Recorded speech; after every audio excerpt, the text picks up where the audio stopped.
Hi, Kit with you, Flower Arranging Fridays. Today we're going to do a Valentine's bouquet using all American grown flowers during Valentine's season. So it's the 5th day of February, so Valentine's is 9 days away while I'm shooting this. I picked these up at Trader Joe's today. I'm sure you can find them at your local grocery store as well. And you just need to look for the certified American grown label to find out if they were grown in the United States. 80% of the flowers that are grown in the United States are grown in California, and my sister and I are close enough that we are near a lot of the growers where our studio is. So we do have a bit of an advantage, but I wanted to open your eyes that there might be a farmer near you who's growing something under a greenhouse. Like for example in Virginia's, they grow tulips in greenhouses. So get out and see what you have maybe in your own neighborhood. Okay, so we talked about the flowers. Now let's talk about the container we're going to use today. Hat boxes are all the rage right now. They started in Europe, being really popular in Russia. If you Google, flower hat boxes, you'll get a lot of really cool results. Most of the flower hat boxes keep the arrangements below the lip line. I'm going to make this one coming above the lip line. This is a hat box I got at FSS, or Floral Supply Syndicate. It comes with a lid. You can do the lid two ways. You can do it like this if you want to keep your flowers low. You can just put it on a pick, glue a pick on and then have it kind of peeking out. I'm going to put this on the bottom. It has a plastic liner inside.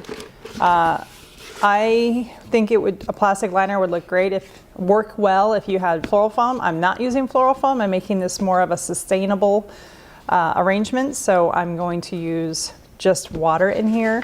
If that makes you nervous with the plastic liner, if you just have water and no floral foam, you could take a mache or something, try to use the recycled one. Something that's watertight, that's a little bit more secure in there if you're nervous about water leaking. The only other tool we're going to use besides floral cutters are rubber bands. Yes, rubber bands. So this is going to be a bundle in place technique, but it's different from the other ones we've shown you in the past. So let's get started.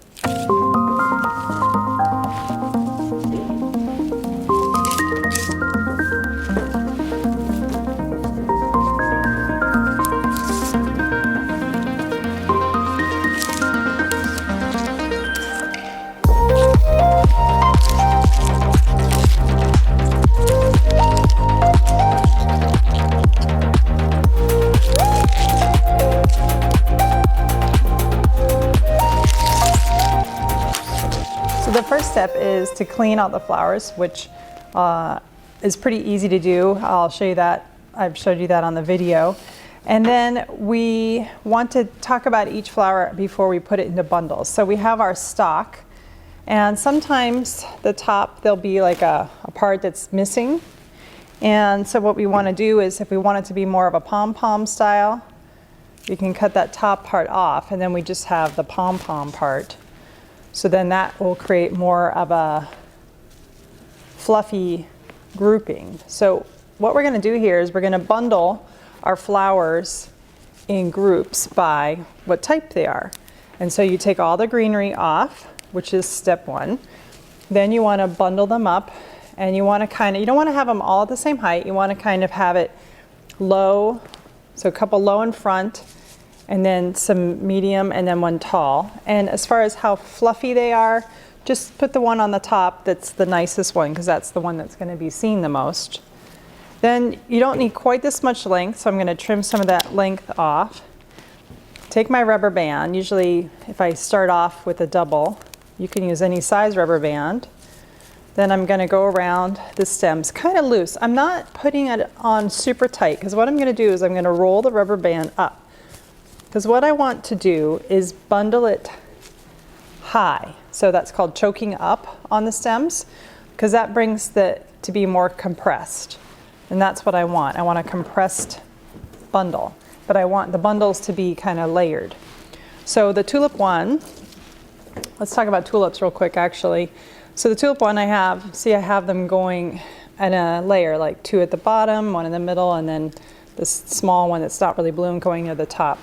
So when tulips are fresh, their heads are below the topmost point of the greenery. So when you're purchasing them to want to last a long time, you want to purchase them so that they're below that greenery. That said, they will continue to grow about this much after they've been cut. So after you put them in this arrangement, your tulips are going to go crazy. So when you place them in, you want to be a little bit conscious about that. Cleaning tulips, we're going to pull the leaves off gently, and then sometimes, or most of the time, you end up with the sandy soil bits that are stuck where the leaves were, because that's how they're grown, in sandy soil. And so you might want to, after you clean the stems, swish them off in some water so you get rid of all that sandiness. Gerber daisies don't have anything to clean. Again, you're going to slide up those rubber bands. You're going to have them all at slightly different angles. And the thing that's nice about once they're in a rubber band, then you can actually kind of move them around. And it doesn't have to be an all around bundle. You actually are going to be doing one-sided bundles because we're going to put them on either side of the vase. And then our Statice, this one's a little trickier. Statice grows all over the place. So this one I really trimmed down. And how I did that is I started with the big ones, like this, and see how they're all going in different directions? So Statice you can just pull apart to just get started. And then what you want to do is you want to pick a dominant, one that's dominant as far as how the direction is. And then you want to layer them in together going in all that same direction. And we're going to pick some of these other ones and we're going to put them in the bundle all facing the same direction. So you're creating a design that all goes the same way. Otherwise, everything would be turning twisty. And that looks a little odd when things are competing in what direction they're facing. So you want to have them facing all the same direction, and you want to kind of build it up into a point. See? So that you do that by pulling everything apart. So I think I had 3 or 4 stems to start, and now I've pushed them together so that I've created a nice asymmetrical bundle. And then take my rubber band, and I'm going to trim these stems because they're hard to get the rubber band over when they're all over the place. And again, I'm not going to do too many wraps. I did 4 wraps so that it's not super tight. Then I want to bring it up to choke up on those stems. And the trick is you just want to make sure that when you put it in the vase, that rubber band is going to be a little bit lower, but I am going to cut these stems a little so it's lower then so you don't see it over the vase. Okay, I've got all my flower bundles, and I made a couple of the greenery bundles with the Parviflora, and I have a couple pieces here, so I want to show you how I put those together. So obviously too much going on there, so you want to pull the leaves off the bottom, and this is going to make one big bunch. Pull more of those leaves off. This one I could probably get 2 nice pieces out of it, so let's see. So if I cut it here, pull these bottom ones off. And since I'm bundling stuff together, I don't want to pull off this whole one down here. I'm just going to pull off the leaves that'll be below the water line. And then I'm going to let that bundle up with the other ones to add bulk. If there's any brown leaves, you want to remove those, obviously. This one's maybe it's a little too short. Let's see. Put that one in there. This one, maybe I take these guys off. I'm going to leave that one. I'm not going to do that one. It's too short. Okay, so then I have those 2 stems of this lovely eucalyptus. It's a type of eucalyptus greenery. It's like a mini eucalyptus, very popular with weddings. So I have a nice bunch. They're all going in the same direction. I don't have some going up. I don't want that. I want them all to go in the same direction. Got my trusty rubber band. So again, just to help your rubber bands go on, trim those stems so that they're short. Don't try to put a rubber band on when the stems are all over the place. Again, I don't need to go super tight on the rubber band, but I do need to kind of choke up on it so that brings my greenery together and it stays together in a clump. Otherwise, if I kept the rubber band down low, everything would be all crazy up above. We don't want crazy. Okay, so that is our greenery, and now we can put everything into the vase. Okay, so now that was kind of the part that takes the longest time, and now we're gonna put it into the vase. So the key is we wanna have all the stems just kind of hug the side of the vase. We're not gonna have a lot of greenery, so we wanna have everything kind of rest on the side. The only one we have to be a little conscious that are gonna grow some more of the tulips. So we need bulk, because this is, it doesn't look like a big container, but it's surprising how many flowers it holds. So I'm gonna place my stock first, and I'm gonna place it in so that you don't see any stem here in the front. And to make it easy, I'm gonna put the other set that I have on the opposite side. So I have a little bit of a V, and I have one that's going a little bit taller than the other, okay? Now I'm gonna turn my vase half turn, or a quarter turn, I guess. Now I'm going to place my Gerber Daisies. Give them a trim, and I'm gonna place them right next to my stock. Again, trying to have that lowest Gerber hug that vase. And I can turn this around, and I'm gonna place this one pretty much in the same location, just on that, just next to the stalk, and I'm gonna make sure that my stems are hanging over. Okay. Now, one thing to note is that the longer your stems are, the more flowers you need. So what I'm seeing here is that I think this stalk is a little too tall already. So it's okay to cut it too tall to start. Better to be too tall than too short. So I'm gonna bring that down a little bit. So that fills up a little bit more of the center. So that's how you fix things.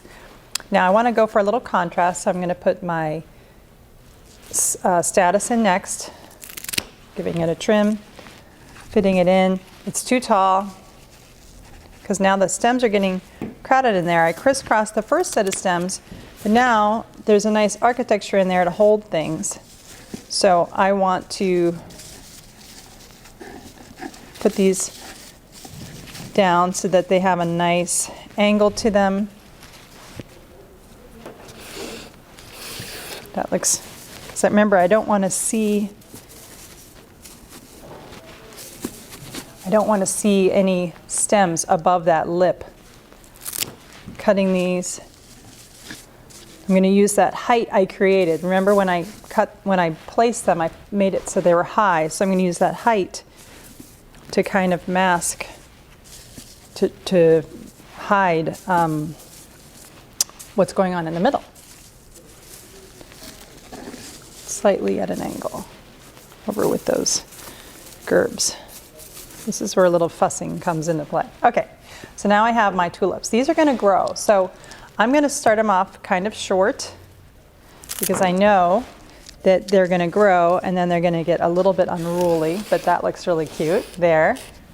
And then I'm gonna have these in the middle so that they're supported when they start to grow, so that they're not gonna be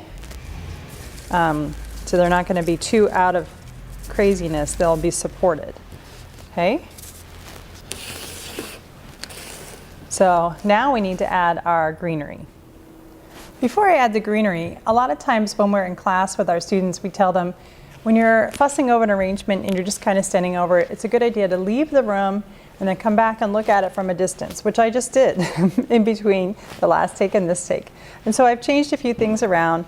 I didn't change the bundles at all. I just moved some of the flowers inside the rubber bands like I showed. So I put some a little bit taller, a little shorter. And so you can see it's a little bit more balanced now. So I have my 3 greenery bundles that I made, and I want to add them where there's holes, maybe break up some of the color. So even though it's greenery, you still need to give it a cut. The stems will all seal up pretty fast. Greenery won't seal up as fast as other flowers, but you still need to be conscious of it. So I want to add a little bit of girth to this, since everything's kind of close to the edge here. And I'm going to add them where I think I need some breaking up of flowers and color. Because this is, I would consider this a color block arrangement. It's got a couple crazy colors of purple in it. Maybe this one should come right here in the front. If I can sneak that in there and then pull it down without messing that up. Now that'll also be something I need to look at. So with that, I probably want to pull a few of these pieces up so I have some coming through, so it's not all in one, just on the low side. The last thing I have is the flowering branch, and this will add a little, keep going on with this sort of adding a little bit of linear look to it and a little bit of height. So I have a couple branches here. I cut little pieces off. So I want to start with my fuller branches, which should go low. Now with a lot of flowering branches, people say, people have said that you should smash the ends to open the water, but that's not the right way to go. What you want to do is you want to use really sharp cutters, and you cut at an angle, and then that will reveal enough of the woody stem. If it's a very thick branch, what you can do is you can cut it one way. If you have pruning shears, it's best. Cut it one way. It's called a crosshatch. And then the other way. And then you've created a cross. See how it's now splayed out? And what this helps is it helps it drink the water if it's a woody stem. So that's something you want to think about doing instead of don't smash it with a hammer. That won't work. So now that I've done that, I can add it to my arrangement. I'm going to add it along with this one. Add a little bit of more height to this, maybe on this side. So everything's nice and crisscrossed in there, so I have a lot of architecture. I don't have to force anything to kind of stand up at a certain angle. Again, I will probably step away and look and see how this looks from a distance before I say it's done.